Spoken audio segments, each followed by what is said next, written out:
You've seen every season of Queer Eye by now, yes? You've seen every season of Queer Eye by now, yes? Yes. Okay.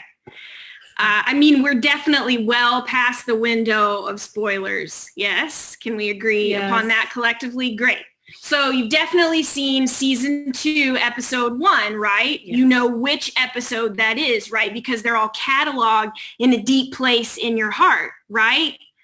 Okay, well, if not, you know I'm talking about the episode with Mama Tammy and her son, Miles, living their best life in Gay, Georgia, population 89.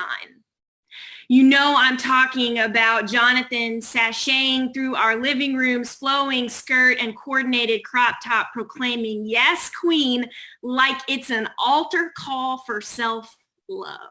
Yes, queen.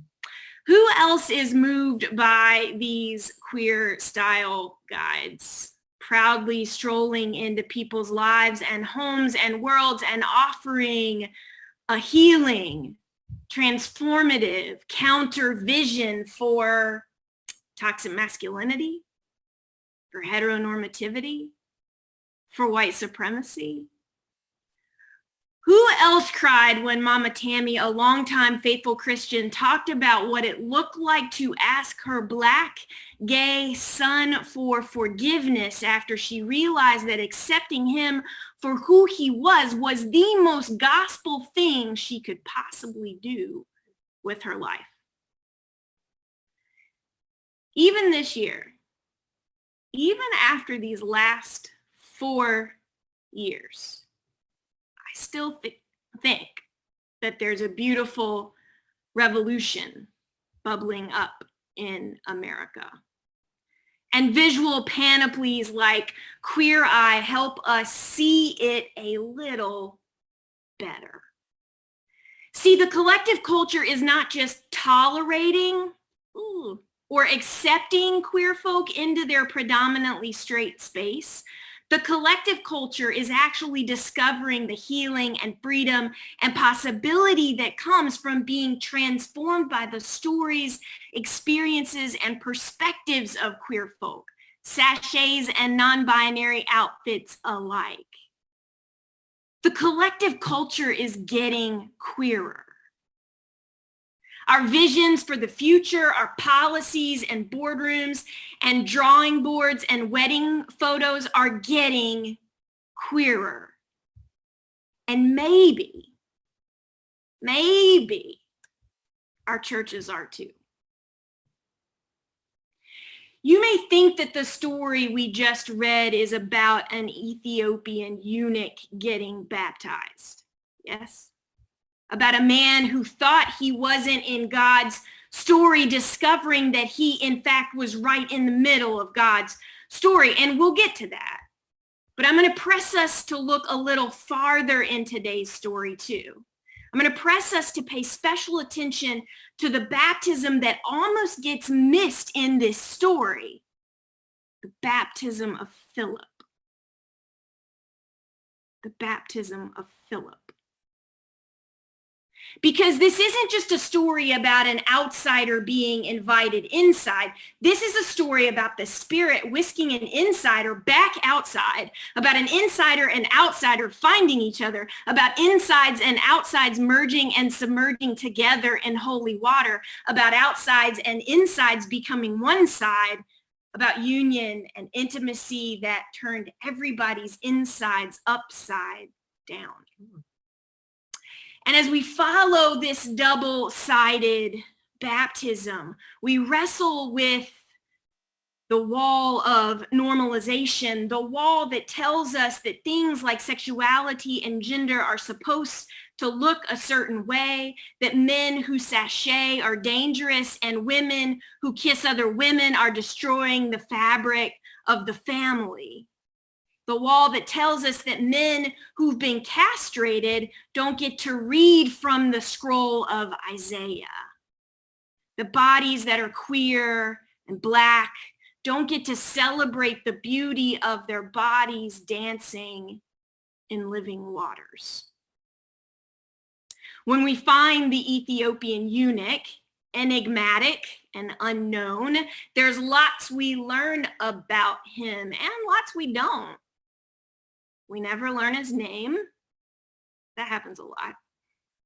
But we do learn that he's to put it clearly, castrated male working for the Queen of Ethiopia. So he seems to sit inside this strange realm between both power and invisibility.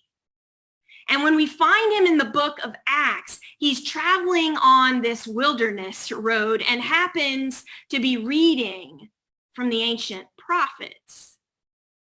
Here's what he comes across and begins to mull over deeply in his heart, mulling over it so much that he's starting to say it out loud. He's starting to say it out loud so much that Philip can hear him. Like a sheep, he was led to the slaughter, and like a lamb silent before its shearer, so he does not open his mouth. In his humiliation, justice was denied him. Who can describe this generation? Who can describe this generation? For his life is taken away from the earth. Well, that's how the writer of Acts describes this text in Isaiah. It turns out if you actually flip to the text from Isaiah, the last part goes something like this. Let's see if you catch the difference. By a perversion of justice, he was taken away. Who could have imagined his future? For he was cut off from the land of the living, stricken for the transgression of my people. I paused dramatically there, so hopefully you heard it. He was cut off. I can't help but imagine the eunuch reading this passage over and over again, slowly, deliberately, intently, where he was cut off from the land of the living, where he was cut off from the land of the living. The eunuch is in a moment both metaphorical and incarnational, and he can't help but say, who is this story about? Is he talking about himself or someone else? And let me tell you, as a queer Christian, this moment rocks me to my core. Because even if this text is quote unquote about Jesus, it is most certainly about the eunuch.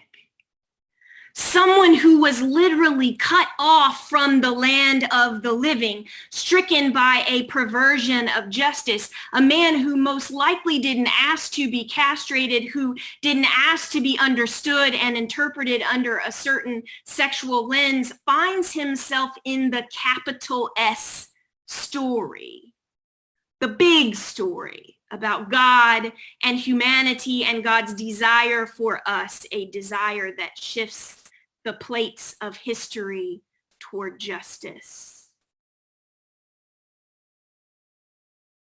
So what happens when queer folks start finding their stories in the sacred text, in all the sacred texts?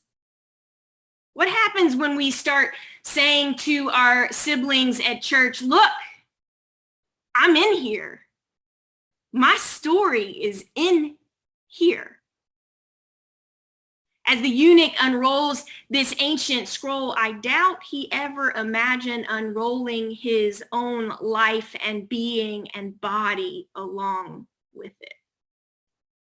And so the eunuch realizes that all that he thought cut him off from the world was actually what drew him most closely to the very heart of God. And so he says, as we say, now what would keep me from God's full blessing?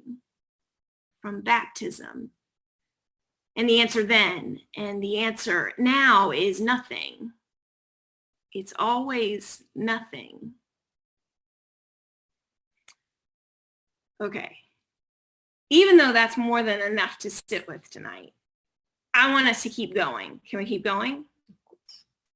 Because I can't help but imagine something else equally important not more important. I'm going to leave it at equally important when I take a freeze frame of this moment. I can't help but imagine Philip's face, slack-jawed, overcome, as he realizes that the Spirit is playing quite a trick on him. Oh my God.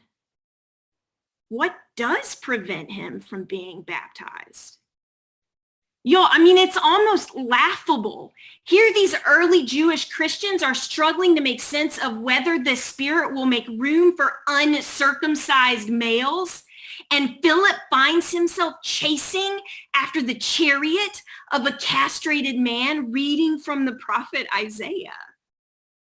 You know any other stories about a man unrolling the scroll of Isaiah and reading from it aloud? Luke 4, anyone? What does prevent this man from being baptized?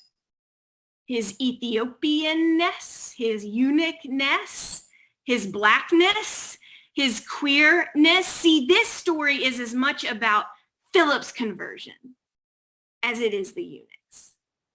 This story is as much about Philip's baptism as it is the eunuch's.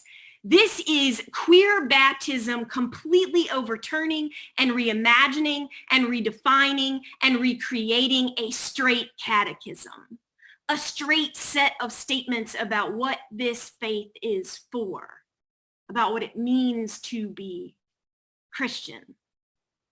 As the writer of Acts describes it, the eunuch commanded the chariot to stop, and Philip and the eunuch went down in the water together.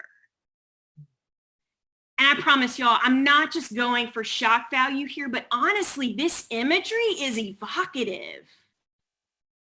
Philip chases after this man's chariot, spends the day in deep conversation with him, sinks into a cool pool of water with him.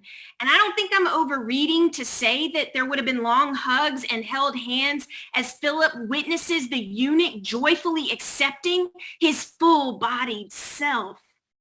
As the eunuch realizes that the prophet Isaiah and the prophet Jesus have accepted his full-bodied self.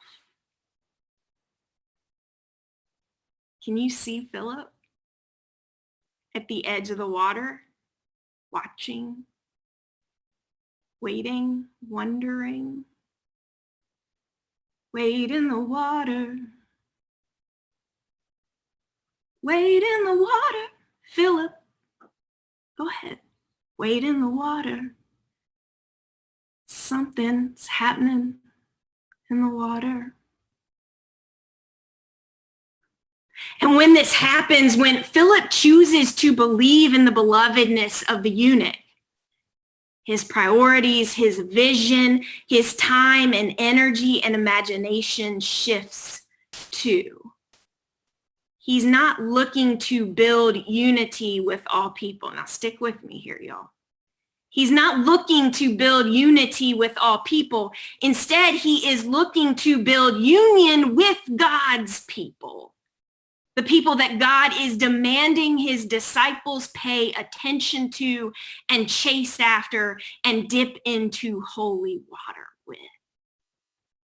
I promise you that Philip lost some friends along the way by choosing to sink into this holy water with, if you'll allow me contemporary liberties here, a Black queer man. I promise you that Philip lost some reputation, whatever that means, lost some influence, whatever that means, lost some social standing. Y'all know what that means. But Philip, in choosing to bind himself to this eunuch, unbound himself to other folks in the process. Philip, in choosing a queer baptism, was relinquishing any grip he had on a straight catechism. Philip chose unexpected union over paltry claims of unity. As Mama Tammy stands before her church during their homecoming celebration, and again, it's season 2, episode 1 of Queer Eye, How can I say that I love God, but I can't love the ones who are right there next to me? I would call myself a hypocrite. Okay, so if I'm not being clear with all this talk about an Ethiopian eunuch and a disciple named Philip, let me get right to it. We don't need churches that just let gay people be deacons. We don't need churches that let gay preachers preach. We don't need churches that let trans leaders be ordained. We don't need churches that let queer weddings happen. See, we need churches that want to get in the water too, that want to choose holy union over paltry unity. Churches that believe that the Spirit is ready to baptize their imaginations, convert their dreams for the future, create something they never could have created on their own. We need churches that are ready to be whisked by the Spirit of God and turn their insides upside down. If you're wondering these days how all these massive walls are going to come down, spend some time asking queer folks how they managed the walls inside them and around them. Ask queer folks how they learned to reinterpret these seemingly impassable and unscalable walls with the sheer force of their bodies, teaching them to love. Ask queer folks how they moved and tore down and jumped over the walls of misogyny and institutional violence by exclaiming with the thunder of 1,000 whispers, "My story is in this book too." See, people shaped by queer baptism start saying things like this. What can a man who sachets his way through life tell me about how deeply bound I am to my masculinity? What if that masculinity is actually unmanaged misogyny? A brewing violence I've been taught to believe is what makes me powerful and worthy and important. What if it's actually making me distant, damaging, incapable of intimacy? What if I could let that go? See, people shaped by queer baptism start saying things like, what can a person who has lost family members over their sexual orientation teach me about letting go of the need to keep everybody at my dinner table happy while I keep shoving the truth I know they need to hear farther and farther down my chest?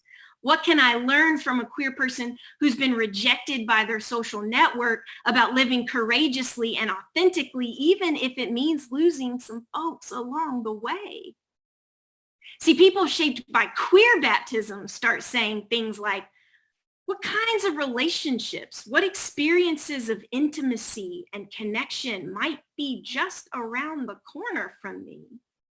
If I could only imagine beyond the boundaries that have been inscribed for me for so long. What kind of love is standing outside my threshold, riding along in a chariot, saying holy words in a holy body in holy ways I've never heard before? People shaped by queer baptism start writing new catechisms, ones that invite courage and honesty, ones that tear down the walls of what's normal and what's not, ones that desire union more than unity, ones that can't wait for the Spirit to whisk them whatever which way that Spirit wills, ones that are ready to get in holy water with holy bodies that mean to baptize them too.